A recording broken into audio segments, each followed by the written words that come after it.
Il-prospett bil-programm tat-tagħlim tul il-ħajja 2024-2025 joffri iktar minn 100 kors. Is-Segretarju Permanenti fil-Ministeru tal-Edukazzjoni, Sport, Żgħażagħ, Riċerka u Innovazzjoni Matthew Vella spjega li ta' kull sena jkun hemm iktar minn 6,000 student li japplikaw għal xi kors tat-tagħlim tul il-ħajja. Matthew Vella qal li l-Gvern qed jaħdem ma' entitajiet differenti biex jifhem l-bżonnijiet tal-pajjiż fil-qasam tal-edukazzjoni u l-industrija tax-xogħol.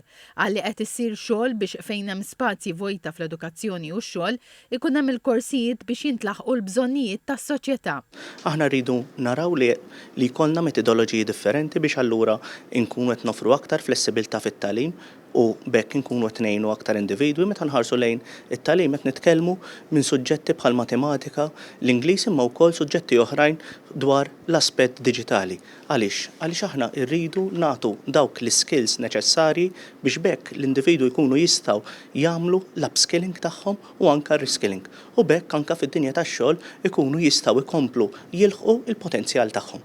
Min barra s-suġġetti li semma s-Sur Matthew Vella, l-prospett jinkludi wkoll korsijiet bħal Ganutel, ħjata, xogħol fl-induratura u wkoll korsijiet ta' tisjir u għal stil ta' ħajja sana.